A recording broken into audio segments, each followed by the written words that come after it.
You're listening to Ideal Practice, episode number 121.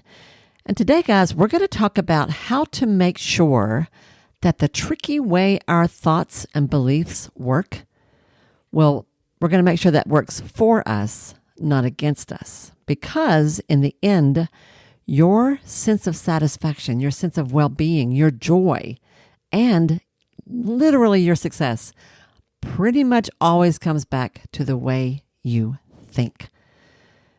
Yeah, I know. I kind of hate that too. But there's power in that. And that's what we're going to talk about today. So stay tuned.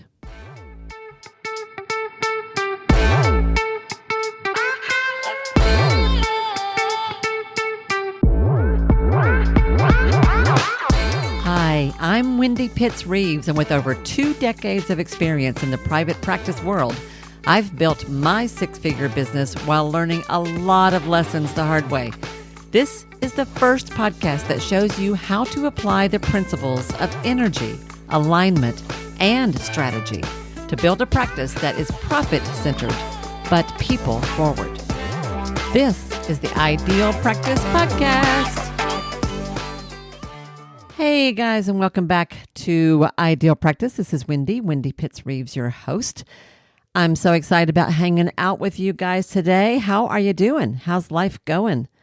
What's happening in your world? We are in the middle of September. Things are, there's a whole new energy in the air. Are you feeling it? I love it, actually. Lots of exciting things to talk about. I wanted to share with you, one of the things, y'all know this, I do a lot of different kinds of things in my work, in my business, but I have to tell you that producing this podcast for you is one of my favorite things to do in the whole wide world. And one of the things I love about this that strikes me, it's a lot like what I love about being a therapist. I get to meet so many interesting people and learn about so many interesting things. It really is really cool. I love interviewing people here every bit as much as I love, the way I'm basically interviewing people in a way in my counseling practice. There's a sort of a similarity there that I really enjoy. And one of the guests that I had on the show a while back, a review, which I so appreciate. And I didn't even see it for a while because people don't tend to write a lot. So I had not checked that in a while.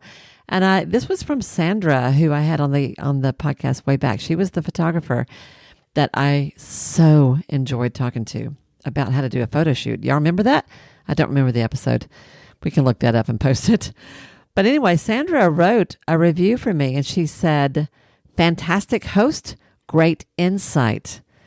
I don't think that's the kind of thing a lot of podcast hosts would hear from their guests. But she said, "I love Wendy's podcast and I'm not even a therapist. She has such a great way of interviewing her clients and asking questions that resonate with how to run a successful business. Not only will you receive practical tips and insight, but suggestions about things you've never even considered. Wendy is fun, personable, and real. Take a listen. You'll be hooked." Thank you, Sandra, for writing that. That made me really happy. And we did have a great conversation, didn't we? It was so much fun. I love that. And you know what? And as I'm sharing that with you, I'm thinking, how perfect is that really? Because that kind of just appreciating that conversation that I had with her, that's been a few months ago.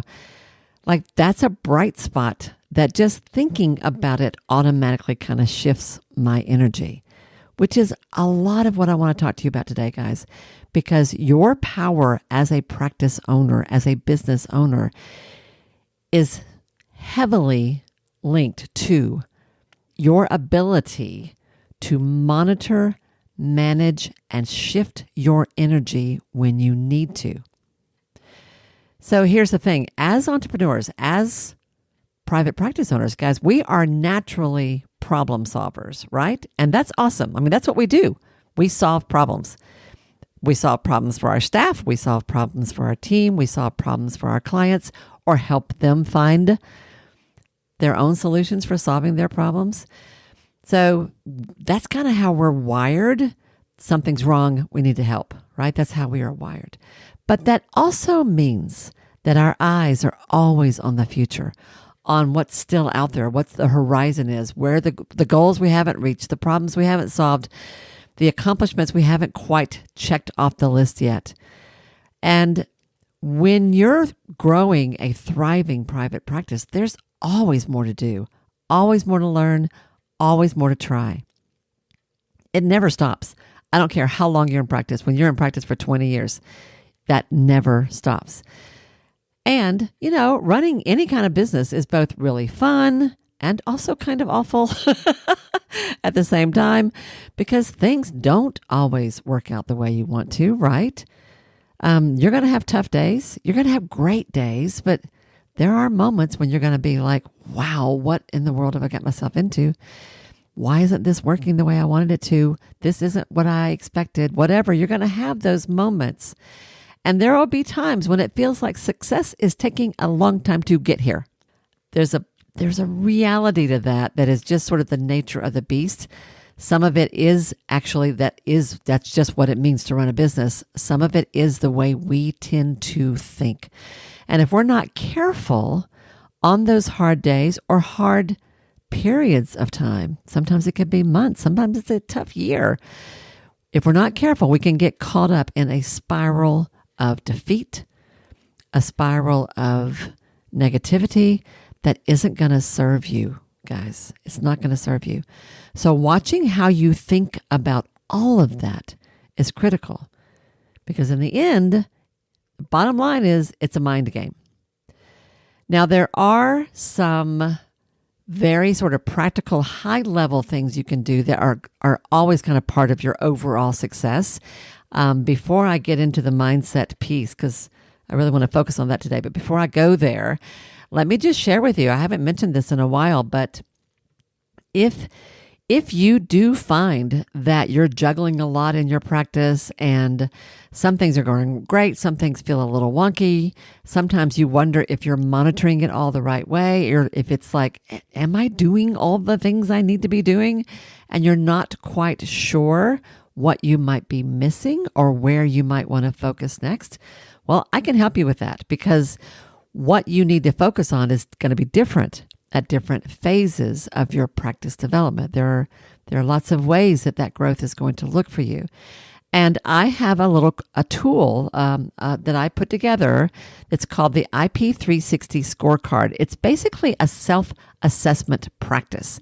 It's like it's not a quiz. That's not the right way to look at it. It's more like it's a reflective practice that you can use to assess where you are in your practice. Now, this particular tool is based on my proprietary 7 pillars framework. It's the 7 pillars to an ideal practice. It's all, because there's not one thing, guys. There's a lot of things that go into a successful practice. But when you work your way through the questions that I have in this reflective process, you'll be guided through a series of questions that help you see where your practice is solid and where you might want to do a little work.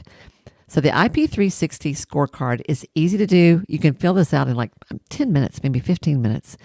And the cool part is, once you have completed it, I will also send you guidance on how to think about your scores in the context of the phase of development that your practice is in. So this is very cool. You'll get an overview of the health of your practice. You'll see, I'm really solid here. I'm really solid here. Okay, I'm a little weak here. I might need to do a little work here. And if I'm in phase 1, what that means. If I'm in phase 2, what that means. Okay, because it's different.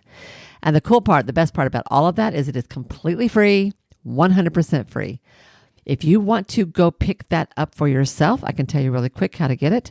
Go to my website, wendypittsreeves.com/360. The numbers 360. That's all. wendypittsreeves.com/360. Go get your copy today and figure out where your practice is ready to go next. And if you've done this before, but it's been a while, I invite you to do it again, because you will be at a different place now than you were before. So I want to throw that out there, because that is a very good kind of high-level view of a way to sort of assess where you are in your practice as a whole. But now let's get back to this mindset thing. Let's get back to how to manage. It's so much more than mindset. How to manage your energy, your approach, the way you are feeling, and how that impacts your success. So I was thinking about this one day. I'll tell you a little story, something really funny that happened that was such a small thing, and yet it was so perfect at the time. Could not help but pay attention to it. A few years ago, y'all know that I was in a coaching program for a long time with a coach in Asheville, North Carolina. And in that program, all of us who were a part of it, and there was like maybe 100 people, give or take, the numbers change from time to time, we would come together in Asheville 4 times a year for a 2 or sometimes 3-day retreat to specifically work on our business, learning, growing, becoming, all that good stuff that is part of being an entrepreneur. And one day, as I was there, and I was walking into the venue with 2 of my friends, 2 of my other entrepreneur friends. We were walking into the venue for that first day of the retreat. And my friend hollered, she like all of a sudden, she said, "Hey, look, there's 3 of them." And we're like, 3 of what? And sure enough, she looks down, and on the sidewalk in front of us, there was something shiny. You know what it was? Right there on the sidewalk in plain view on a perfectly ordinary Thursday morning, nothing special about the day. There were 3 shiny new pennies, 3 brand new shiny new pennies, one literally for each of us. We were walking into that mastermind retreat with other entrepreneurs, and as would happen at those events, our senses were already on high alert. We were already excited about the good things we knew were coming our way. New strategies, revamped goals, clearer intentions, abundant mindsets. Just being around other entrepreneurs automatically helped that happen. So we were already in a really good place. So of course we picked up those pennies and we laughed. And there was this kind of funny sense of celebration because we knew what those little shiny pennies meant. Laying there on the sidewalk, sparkling in the early morning sun, they were like a little wink from the universe. Just a tiny little gift to let us know that we were seen, that life was good, that money was literally everywhere if we looked. Now, that might seem kind of silly, and yet managing our energy and finding ways to tap into that playful, hopeful, abundant way of thinking is one of the most powerful tools that you have as an entrepreneur. What you see, how you feel, what you notice matters. Have you ever heard the saying, where attention goes, energy grows? That's what we're talking about here. Because here's the thing. You get what you expect. You get what you expect. Now, I've thought that for a long time. I became aware of that as a young adult, really, long before I had ever heard of the concept of the law of attraction or manifestation or the role of energy in any way. I knew nothing about any of this. But I have long noticed that people who expected things to go well, things tended to go well. People who expected things to mess up, things tended to mess up. Like it really, I've noticed that for a long time. There's a reason for this. This is the thing. Our beliefs about money, about success, about ourselves and our ability, all those beliefs is essentially a series of thoughts that we keep on thinking. And as you think those thoughts, a certain kind of thought, a certain repetitive thought over and over, those thoughts create well-worn grooves in our brain. And over time, thoughts become beliefs. They sort of harden in a way. They take on a life of their own. And they settle into a pattern that is so subtle, you don't even realize it. Like it becomes as natural as breathing. And if I were to challenge you or point out some of your beliefs that are just thoughts you keep thinking, a lot of you would say, well, that's just the way it is. No, that's not just the way it is. It is the way you think.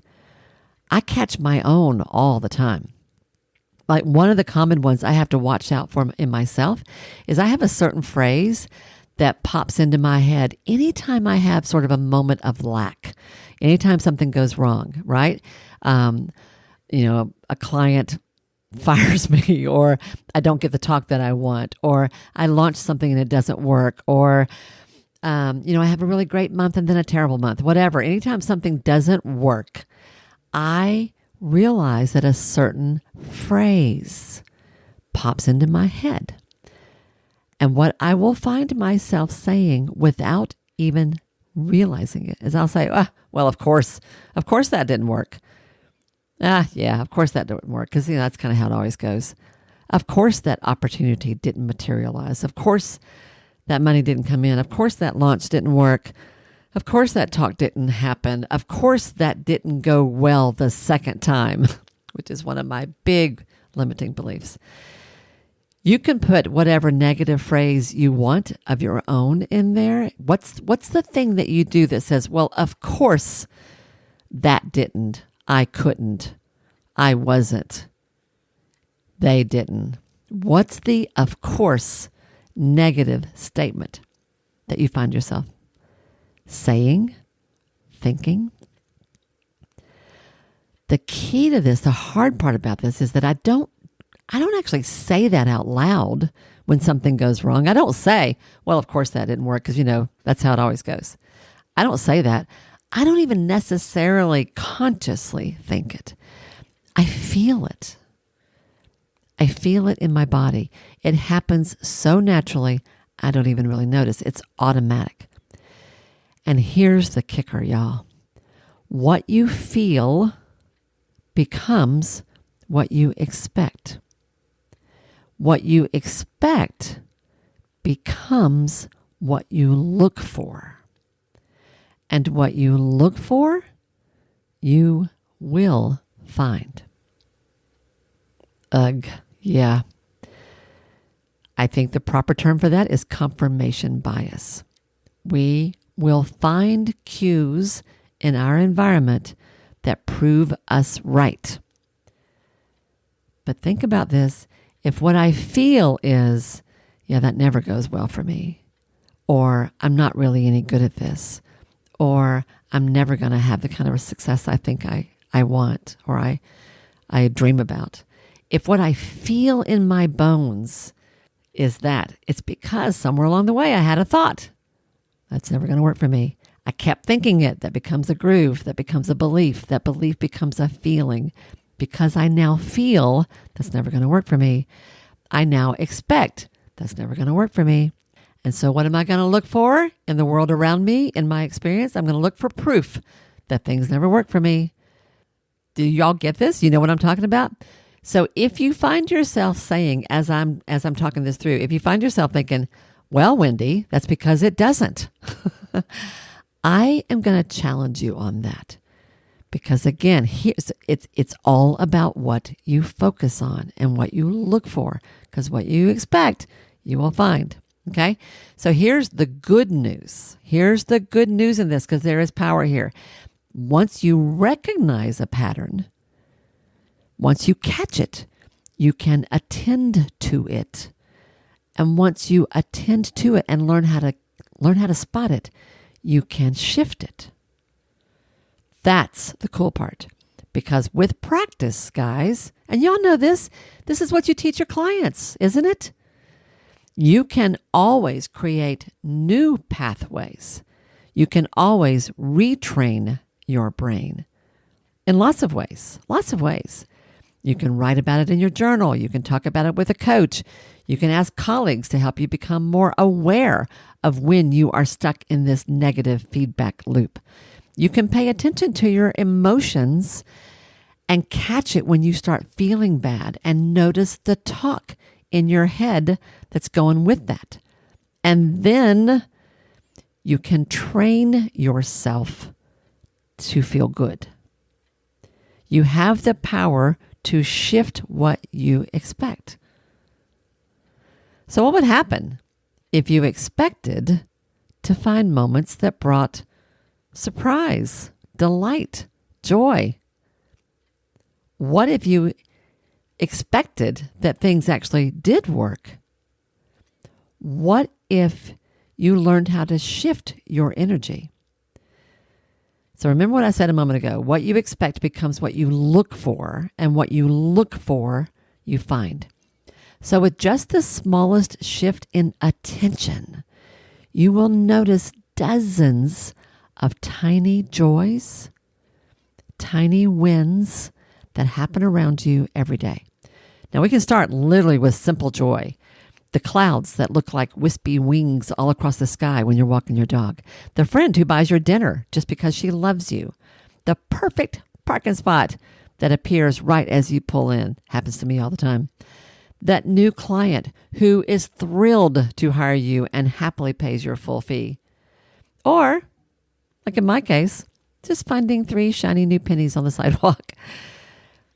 The fun part about this is once you start looking for proof that things are good, that there is good in the world, that there is good in your clients, that there is success in your business, that you have what it takes, you will find it everywhere.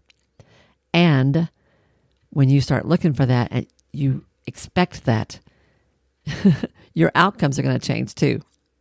Because now something new is happening. Your energy has changed. Your mood has shifted. The air around you will seem different. It's almost a shift you can feel. And your business will start to flow again.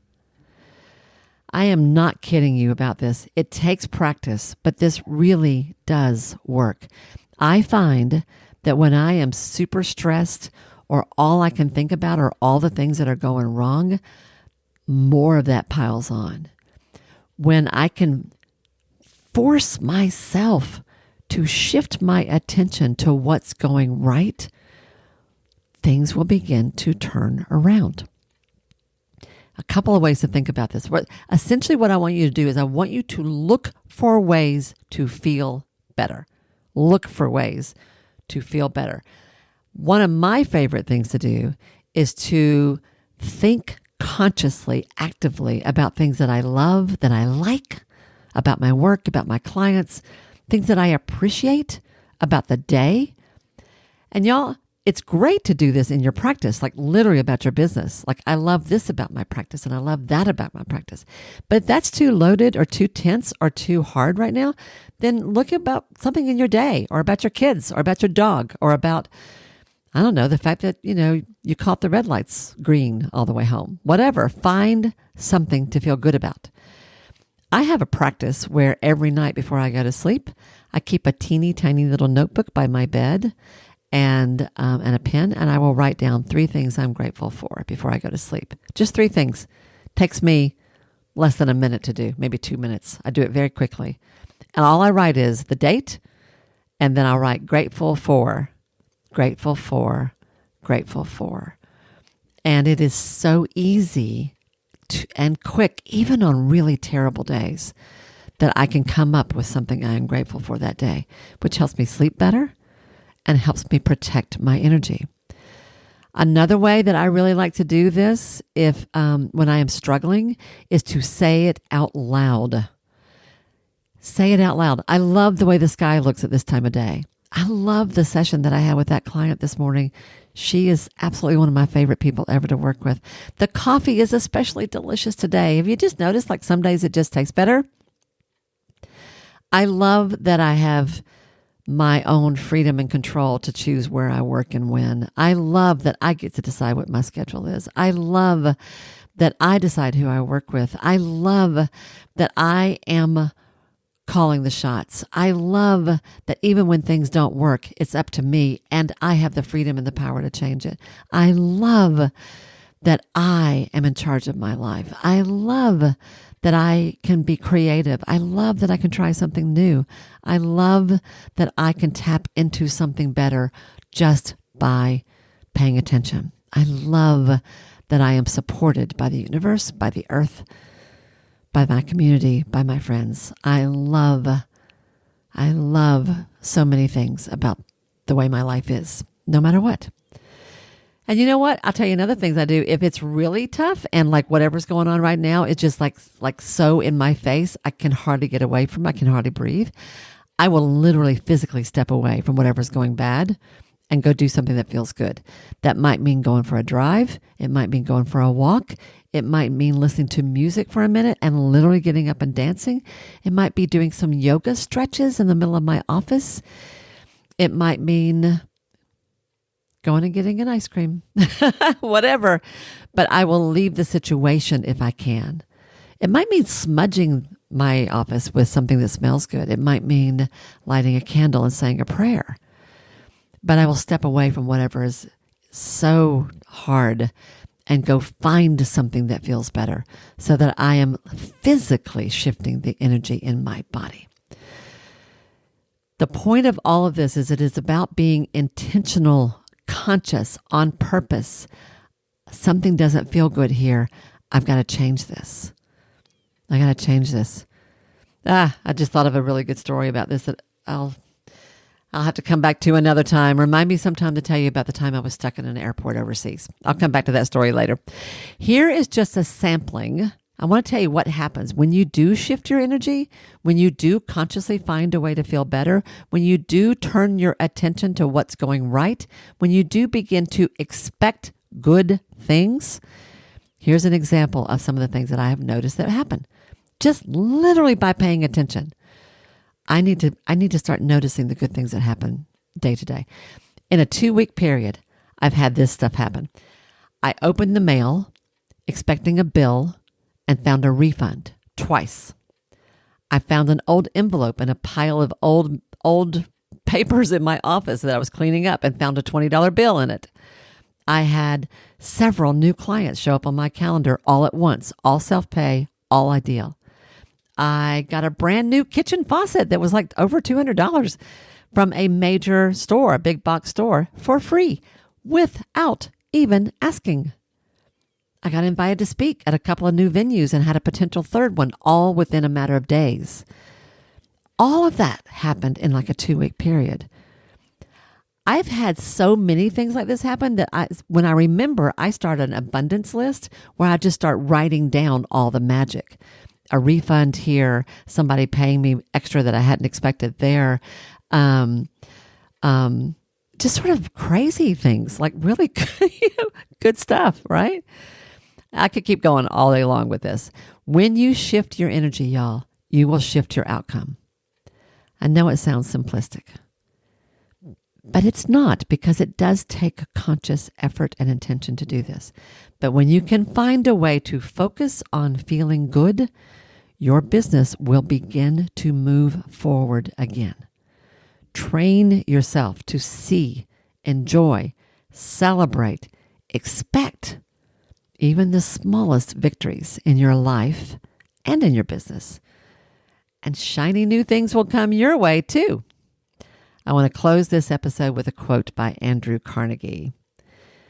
He was one of the folks from back during when Napoleon Hill wrote Think and Grow Rich. He was one of the people that he talked to. He said, "You are what you think. So just think big, believe big, act big, work big, give big, forgive big, laugh big, love big, and live big." Supposedly he said that. That's what I've read. I like that quote.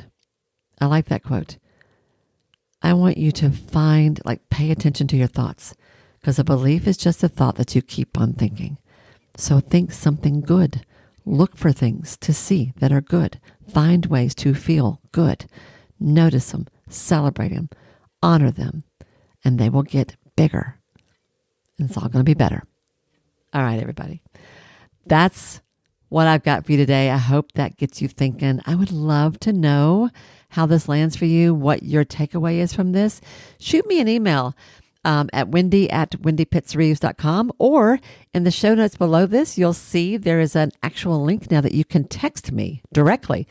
Shoot me a text and just tell me, what are you celebrating? What do you feel good about? What's something you're grateful for today? Tell me that. I'd love to hear it.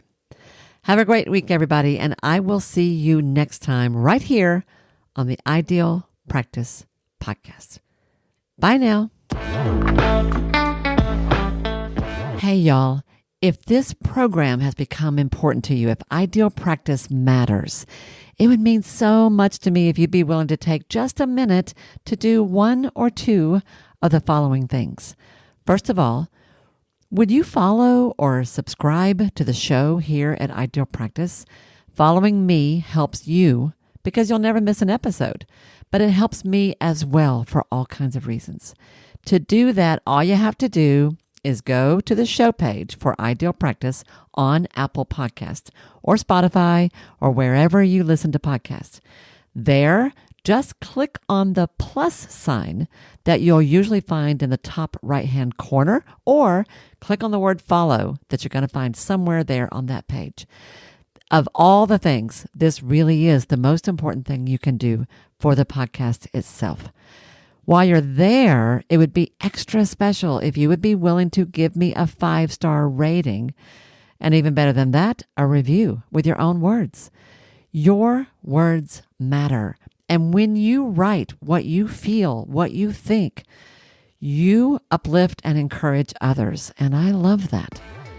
If you want to go a step further than that, take your favorite episode or two, one of the ones that has meant a lot to you, and share it with a friend. Could you do one or two of those things for me? I promise I will love you forever. You guys matter to me, and I value your support more than I can possibly say. Thank you, sweet friend, for anything you can do to help me out and support the show. I'll see you again soon.